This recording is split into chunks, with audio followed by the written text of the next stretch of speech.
ఉస్మానియా ఆసుపత్రిలో ముగ్గురు జూడాలకు swine flu సోకినట్లు తెలుస్తోంది. దీనికి సంబంధించిన మరింత సమాచారం మా కరెస్పాండెంట్ జోయల్ అందిస్తారు. జోయల్, చెప్పండి, ముగ్గురు జూడాలకు స్వైన్ ఫ్లూ సోకినట్లుగా తెలుస్తోంది. దీనికి సంబంధించి మీ దగ్గరున్న సమాచారం ఏంటి? గౌతమి, కరెక్టే మనం వింటుంది. ఏదంటే నిన్నటికి నిన్న ఒకటి వాళ్ళు కన్ఫర్మ్ చేశారు. అంటే నిన్న అక్కడున్న జూనియర్ డాక్టర్కి వచ్చినట్టు. కాకపోతే ఈ ఐపీఎం వాళ్ళు వచ్చిన కొత్త శాంపుల్స్ లో ఇంకా మరొక ఇద్దరు జూనియర్ డాక్టర్లు ఉన్నట్టు కూడా తేలింది.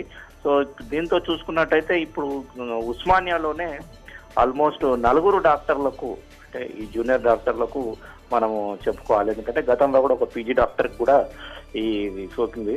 సో ఇక్కడ ఉస్మానియాలో 4, ఇప్పుడు గాంధీలో కూడా మనకు ఇద్దరు హౌస్ సర్జన్లు ఆల్రెడీ ఇప్పుడు ట్రీట్మెంట్ లో ఉన్నారు స్వైన్ ఫ్లూ లక్షణాలతో.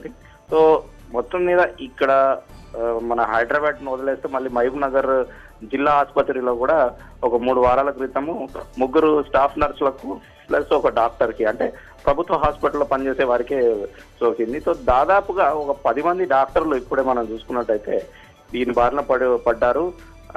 ఇంత జరుగుతున్న, అంటే మనకు ఒకటి అర్థం చేసుకోవాల్సిన విషయం ఏంటంటే గతంలో అంటే 2009 ఆ ప్రాంతంలో ఇక్కడున్న సిబ్బందికి, అంటే వైద్య సిబ్బందికి కూడా ముందుగానే వాళ్ళు ప్రివెంటివ్ మెడిసిన్స్ ఇవ్వడము ప్లస్ వ్యాక్సిన్స్ కూడా ఇచ్చి ఈ మొత్తం స్వైన్ ఫ్లూ పేషెంట్స్ ని ప్లస్ ఈ స్వైన్ ఫ్లూ ఏదైతే అటాక్ జరిగిందో అప్పుడు దాన్ని అదుపు చేయడానికి ప్రభుత్వం చాలా సిస్టమేటిక్ గా ప్రోటోకాల్స్ పాటించి వాళ్ళు చేశారు. కానీ ఈసారి చేయని మూలానే ఇట్లా జరుగుతుందని మనం చెప్పుకోవాలి. మన మీడియా తరచుగా ఇవి పబ్లిక్ లో దృష్టికి తీసుకొస్తున్నారు, ప్లస్ గవర్నమెంట్ దృష్టికి తీసుకొస్తున్నప్పటికీ కూడా గవర్నమెంట్ సకాలంలో స్పందించకనే ఈ పరిస్థితి అని చెప్పుకోవాలి. గౌతమ్, జూడాలు ఏమంటున్నారు? మిగిలిన జూడాలకి ఇటువంటి పరిస్థితి రావడం వల్ల జూడాలు ఏమని చెప్తున్నారు? వాళ్ళతో మాట్లాడే ప్రయత్నం ఏమైనా చేశారా?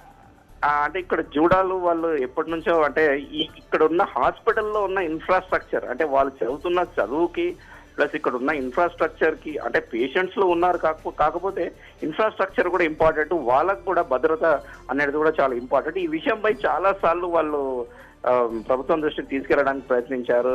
మళ్ళీ అంతేకాక ఇటీవల కాలంలో ఈ స్వైన్ ఫ్లూ వచ్చినప్పుడు కూడా, అంటే ఇబోలా వైరస్ వచ్చినప్పుడు కూడా కొంతమంది స్టాఫ్ నర్సులు మేము చేయము, అంటే మాకు కావాల్సిన ఈ ప్రొటెక్షన్ ప్రికాషనరీ మెజర్స్ తీసుకోవాలి ప్రభుత్వం అని ఎప్పటికప్పుడు వీళ్ళు చెప్తూనే ఉన్నారు గౌతమి. కానీ ప్రభుత్వ పరంగా మాత్రం, అంటే ఒక పకడ్బందీగా ఇట్లాంటి ఒక అటాక్ జరుగుతున్నప్పుడు, అంటే ఎబోలా వస్తే ఎట్లా, ఒకవేళ స్వైన్ ఫ్లూ వస్తే ఎలా అనేది ఈ ప్రోటోకాల్స్ చెప్తున్నట్టుగా నిన్న ముఖ్యమంత్రి గారు కూడా దాన్ని పాయింట్అవుట్ చేశారు. ఈ ప్రోటోకాల్స్ లేని పక్షానే ఇవన్నీ కూడా జరుగుతున్నట్టుగా వాళ్ళు కూడా చెప్తున్నారు.